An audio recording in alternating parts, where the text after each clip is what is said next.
So I'm very happy to have on the show today Eric McHugh, who is one of the creators of a brand new dating app called either DATA.ING, DATAING,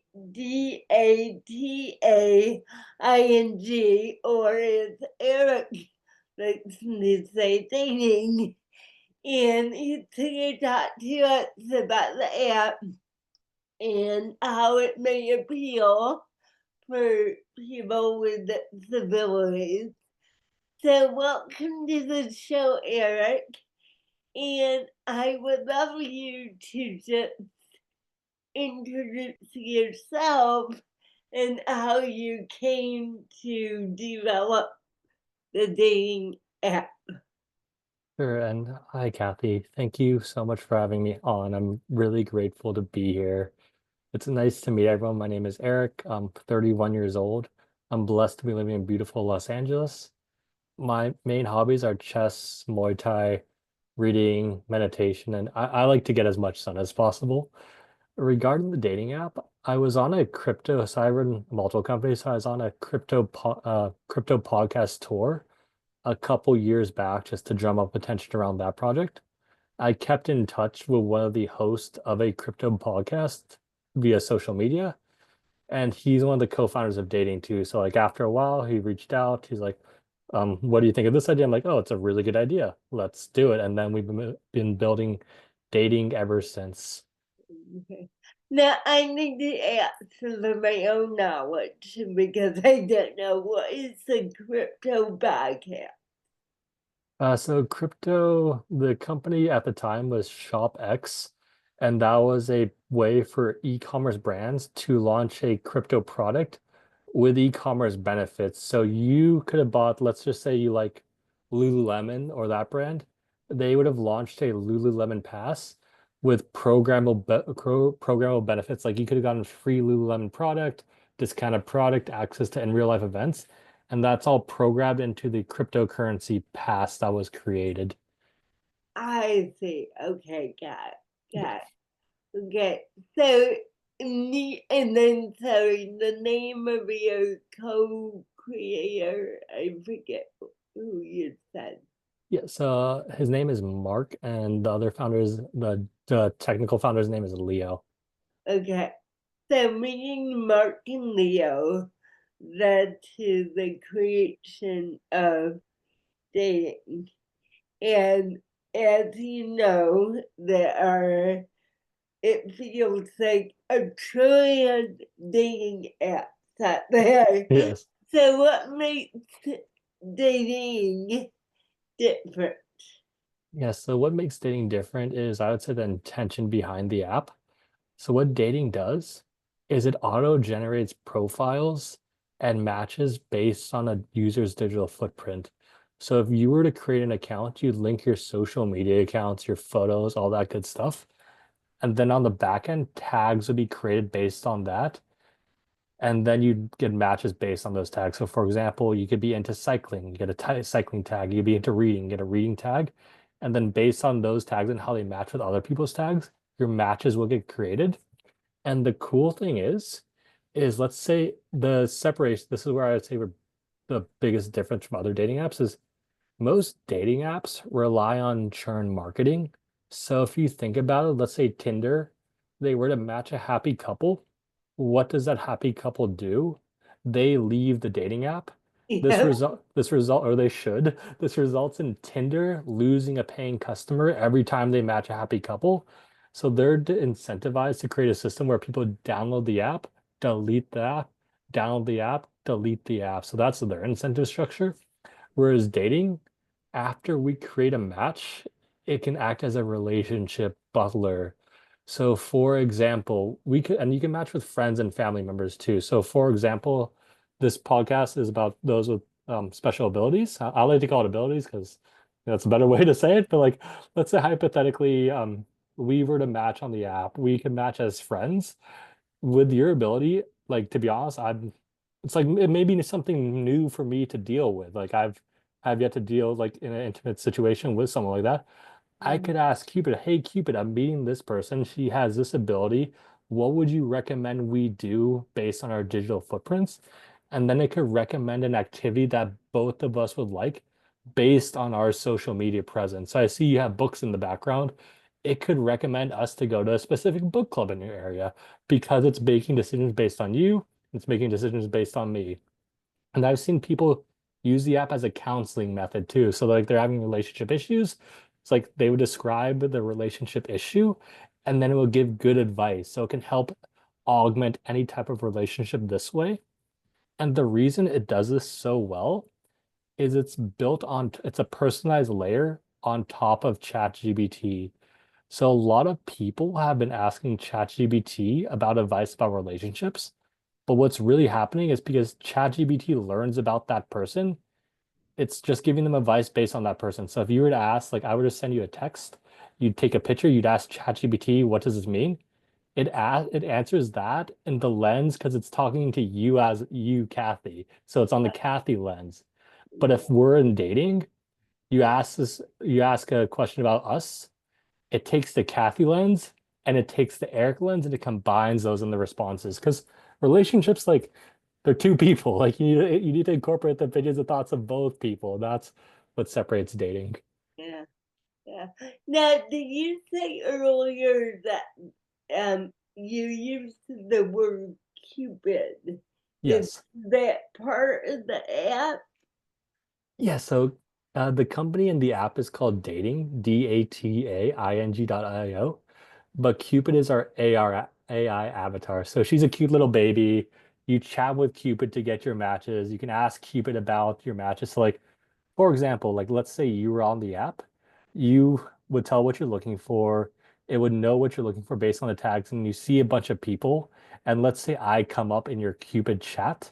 You'd be like, okay, Eric seems interesting. Tell me more about Eric. What does he like to do? Do you think could be a good match? What do we have in common? It will give you an answer based on my profile. And then let's say you're like, Eric seems cool. Let's match with Eric. Then we will get our own chat. So Eric and Kathy will get our own chat. And then we can both tag keep it. It's like I'd be like, okay, me and Kathy are going on a date. What would you recommend we do? We go on the date. What time should we go? Should it be a quick date like ice cream, or should it be a longer date like dinner? And then it can answer all those questions based on us. And long term, it's going to be able to book the date as well. And then after, let's say we do enter a relationship, it can give us relationship advice. So we could be having a problem like, hey, Cupid, Kathy said this, Eric said this. Can you help us out a bit? Or it's like Kathy's birthday's coming up in a month. You always forget her birthday. This she just added this thing to her Pinterest board. This might be a good gift. This might be a good event to take her to. So it can give help that way. So all that is because the AI component is connected with the social feed Yes, of correct. people. So they're getting new information based on the social media activity. Am I getting that? You're close. So it's getting new information based on the social media activity, your calendar, your photos, and as well as when you talk to Cupid itself. So like let's say you're chatting to Cupid, you're just like, I'm going to a bookstore. It'll pick up that you like, it'll give you the tag of books. It's like, I'm going on a hike. It'll give you that different tag. Or it's like when you say yes to a match, when you say no to a match, it's going to customize it's learning every time you say yes or no because it's picking up on your taste in person. So it's going to give you more matches based on the people you like and less matches based on the people you don't like. So the cool thing about Cupid is it's always learning about you. It's always learning about me. And what AI is really good at, it's really good at it's really good at analyzing large amounts of data and picking up on those patterns at scale. So like, let's say we both have a pattern. Like it notices that we both happen to wear black shirts and people with black shirts happen to like to go on dates with people who like to ride bicycles. I know it's like doesn't make sense, but like if it notices enough people with that specific pattern, like across 1,000 people, like okay, there must be a correlation behind that. So Right. it makes it better for everyone. So it's learning about you, something about me, but it's also learning about everyone as a collective.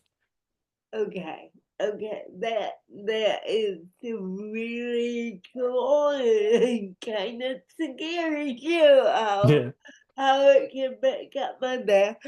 So let's transition a little and talk about disability specific things because as I'm sure you know, online dating can be very tricky Yes. for people with disabilities.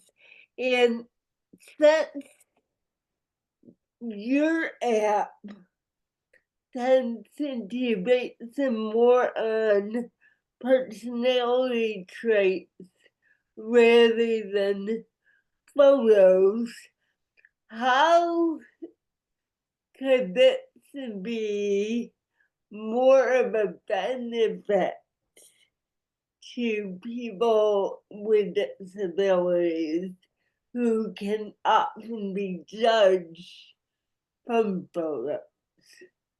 Yeah, so I would say one of the bigger benefits too is the safety of the app. So because like if you think about like normal apps like Tinder, Hinge, Bumble, it's pretty easy to create a fake profile, especially with AI. So for example, if I wanted to create a fake profile of you on Tinder, I could just take a photo of the screenshot. I could throw an AI to create six different versions of that, quickly rip up a prompt, and then write a script so it just keeps creating profiles of you. And the reason it's so easy to fake that profile and catfish people, which could apply to people with disabilities, because there's no real sources. Whereas on dating, you connect a bunch of different sources. So it's harder to fake a profile with like someone with like a Instagram, a Pinterest, a Gmail, a bunch of photos of them being a real person. So the safety aspect is much higher on dating. And I would say in terms of disabilities, if like it can potentially match. So the cool thing about our app is it can go hyper niche on any target market. So I like anime. I match with people who like anime on the app. People who are into sports can match with people who like sports. People with specific disabilities can match with people with specific disabilities. So like if I like my friend, he runs a company, he works at a company called Abilities, which is a cool thing. Like it helps, it's not in the United States, but it's like people hanging out with people with disabilities. I think it's cool. So he could pay like that, it would pick up on that for him, and then it can match people with disabilities. Or if you were on the app, you have your photo, it could pick up on whatever your ability is, and they can match you with people who are similar on that. And the cool thing about that, I think the best use case for people with disabilities is just like the meeting people thing. Like, let's say we meet in person. Like, honestly, like I think you're a cool person. I just don't know what your ability is or how to best interact with it. Like, or best how like if there's anything I didn't know, like I simply just don't know because I haven't done the research. But that's where the Cupid thing comes in. Like, hey, Cupid, I'm meeting with Kathy. She seems cool. She has this ability. Do you have any recommendations on things I should know before I go ahead and continue with the meeting? So like you can meet partners, you can meet so again target the type of partner you're looking for. So if it's someone with similar disability or similar ability, a different ability or no ability, it's up to you. But it can also help with general connections because like you probably meet tons of people, but they may need some assistance in how to best interact that serves both people. Okay, okay. Now I can also see the benefit because I work with a lot of people with disabilities who want to date, and what I hear a lot is that people intellectually online don't give them a chance to know the person. So could your app help bring out more those personality traits that Yes. can lead to connections? Yeah, no, and I love that example because it's what we actually do. And I can give you an example of why it started doing that and why we continue that. First off, if like let's say you're in a ability clinic, like it can match you within the clinic. So everyone in the like if you're in one building, it can match you based on personality traits for the building. But let's say you have an ability, but you want to match with someone without an ability. I would first off recommend that you be upfront about your ability because I mean you can't really lie to people. But the cool thing about our app is it helps highlight the good traits for a person that you personally would have missed. And the reason this came about is because like one of the main struggles for men in the online dating world is they don't know how to present themselves properly. Whereas we, like for me, like I don't know how to create a profile, but for me, it creates a profile based on my tags and it can highlight the good tags. So for example, let's say I'm really into Legos. It's a random hobby. It picks up on Legos and then it can spin it in a way that's good for what the match is looking for. So like, yes, he's really into Legos. That's kind of nerdy, but he wins Lego competitions.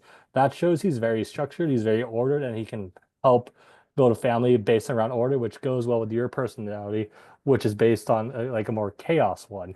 So it helps put people in that positive light, which could totally apply to people with specific abilities. Because like, yeah, you have your ability, but that's just one aspect of who you are. Like, I'm sure there are plenty of other things you like to do. There's plenty of things you like to see. So it picks up and it'll create a profile based on that persona and like it'll highlight other traits as well. So like let's say you're an avid reader, but like she likes to read a lot. That's great. It's great because of this. Or she likes to hike. Here's what she's went on like she goes on a hike every Sunday. You go on a hike every Sunday. That could be a good match.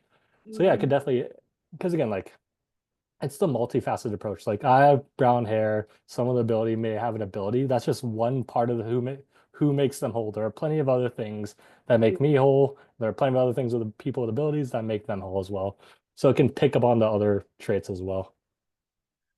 Are there certain features of the app that account for various disabilities? Like, say, someone who is a wheelchair user versus someone who might have a visual impairment.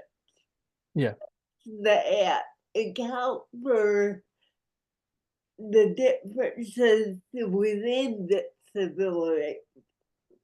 Yeah, no, it can because it really breaks it down to a trait. So the app, it's AI, so it won't see. Let's use someone with autism and someone with a wheelchair. Like let's use those as an example. Like it won't count as a disability because it's a machine. So it'll just be like, this person has autism, this person's in a wheelchair. That's just one of the many traits that define them. So it's just like, yeah, I like to run. The person's in a wheelchair. They're just, it is what it is. So it can pick up on those. And if you're specifically looking for someone in a wheelchair for whatever reason, it can highlight that and give you people like, let's say I'm in a wheelchair, I want to date someone in a wheelchair. Like I can more easily find the people in the wheelchair based on that. Because again, like it creates a more comprehensive profile based on your digital footprint.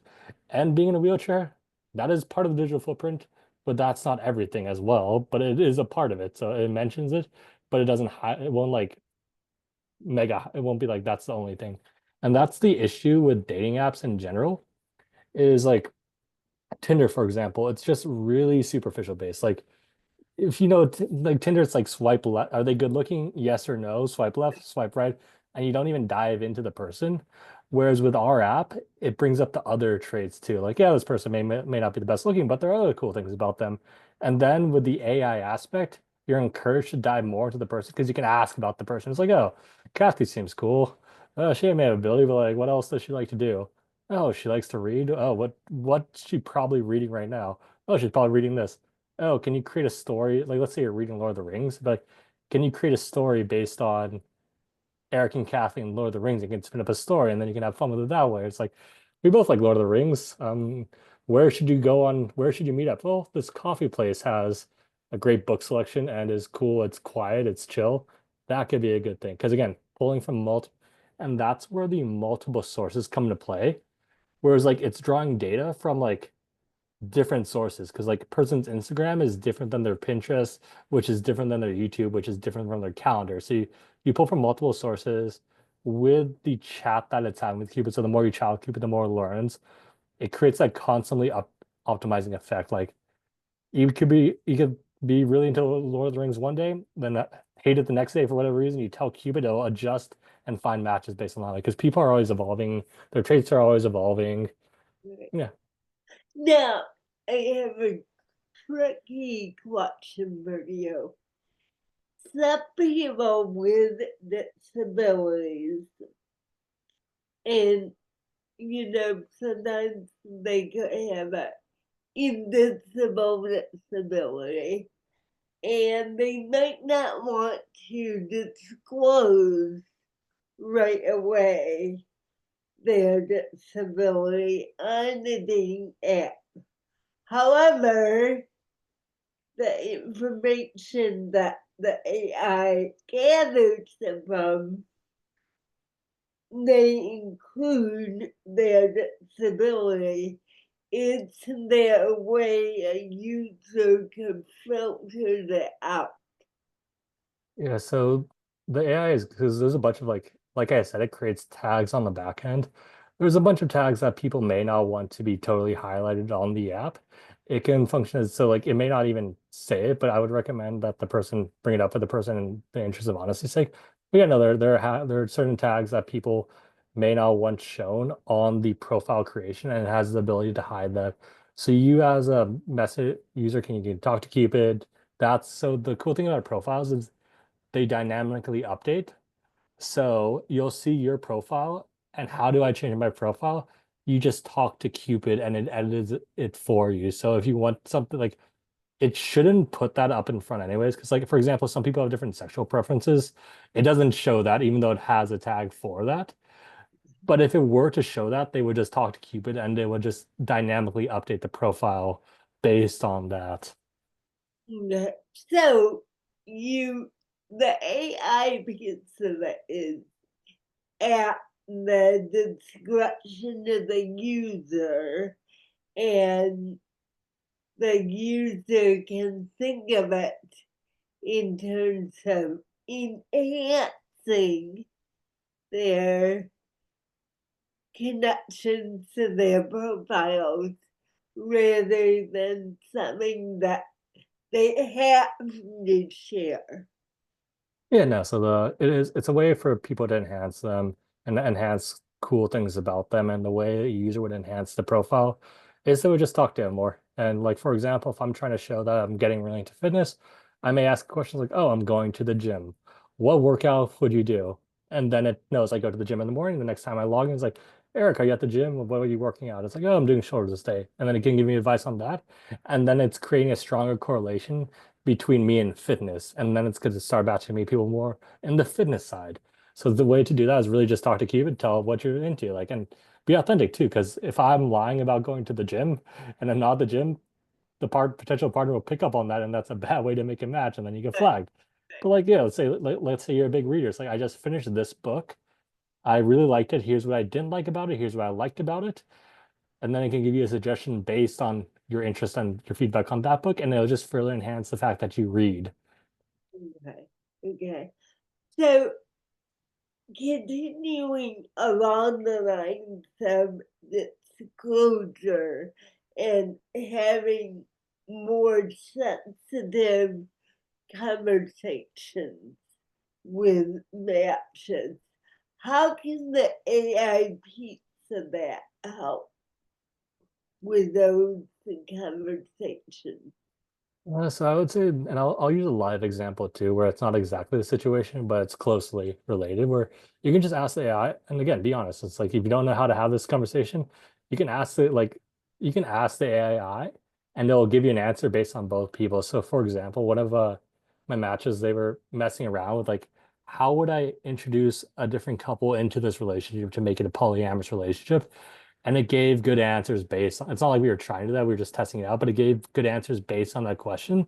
So for disclosure, you may be like, I would just ask Cupid anything, because anything you can ask a real person, you can ask Cupid and it'll answer based on your footprint, the other person's footprint, and all of ChatGPT's internet. So like, you're just like, oh, I matched with a person, they may not know I have an ability. How would you recommend I tell them? And then it would generally give a pretty good answer. And then you can give feedback on the answer. Like, okay, give you answer X, and you'd be like, accurate, I didn't like this way it was worded. Can you help me make it more nice, more succinct, longer, highlight this, and then you can kind of iterate back on that. So it'll give good advice based on just all the data it has. So you can just keep it and then it can help you from there. Yeah. And I meant to ask you, is there the option on the app to search for your own matches, or they're all automatically generated? So your matches are auto-generated within the Cupid chat. So if you join, you let's say you have 20 matches, it'll show you matches in order of compatibility score. So the compatibility score is based on those tags. So like if you have a high compatibility based on your tags, it shows you them first. But there's the option too. So like let's say if you wanted to match with me, you knew my number, you can just put my number in and then it would generate a match between people who have their numbers. So you can do that with current partners or even friends for that matter. And what number is that you would put in? So let's say you wanted to match with me personally, you would just put in my number within Cupid, and then it would generate our match automatically. So let's say hypothetically you have a boyfriend, you want to match with a boyfriend, you don't want to match with anyone else, you could just add that number and auto match with that person. So Okay. the search feature, you would need their number to search, but you can do it that way. But if the person is, say, brand new to the app, they can't do a search themselves for matches. They need to have the matches generated for them. Correct. So there's not like a big list of matches you can pick from. You have to chat with Cupid and it gives you your matches based on the match score. And but you can search by telling Cupid what you're looking for. So you'd be like, I'm looking for someone 5'11" who works in tech, who has black hair. It'll pick up those tags and start finding you people with those traits. Okay. How about, and I know that the app is very new and growing, but how about location? Because, like, I'm in upstate New York, so I don't live near a big metropolitan area. How is it with matching people based on location? Yeah, no, it's getting pretty good at that. So we have a location feature so you can tell what mile radius you're looking in. And that's a big point because we focused on our LA launch because we're all from LA, where it wouldn't make sense to match people from New York and LA. I mean, that's kind of cool. So like the approach we're taking is we're launching in LA, slowly expanding for around there. But since the app is live in the United States, we can see where more people are downloading the app. And so that's how we're going to decide which cities to go to next. Like if people are naturally downloading New York, we'll launch there, we'll put more effort there. People are launching in like Miami or Tennessee or whatever, or Colorado, we'll put more effort to where people are naturally signing up. Do you have an idea of how many users you have so far? Probably around like 1,500. Okay, okay, Probably uh, mainly located in the Los Angeles area. okay, okay. And it's the app downloadable on both on all platforms, or No, the app is just on the Apple App Store because we found most of our user base had iPhone, but okay, we're in the process of building out the Android version. okay, okay.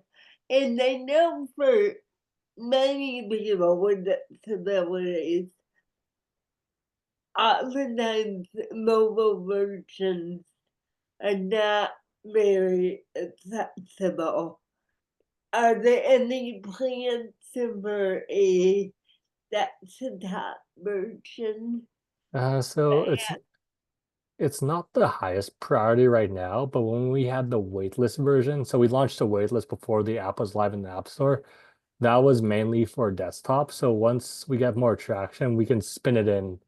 Like after you have the mobile version, creating a desktop version really isn't that like it's not that hard because we have the backend all set up. So if you just want to create the backend set up, we can probably create a desktop version pretty easily. And honestly, I'd say that's a pretty good idea too.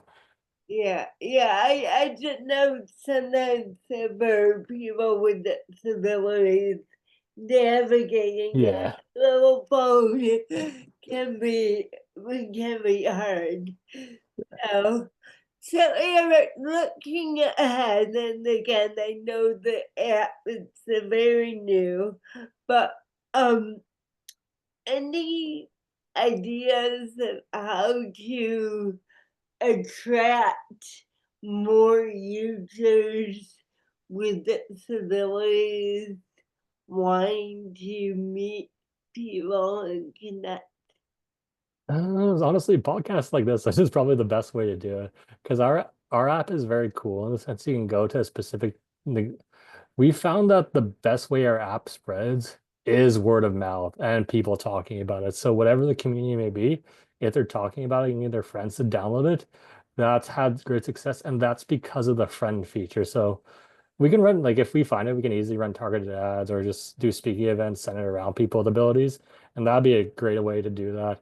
We found in-person events to be very successful too. So like just actually talking to people about the app, and that's probably something we can target as well.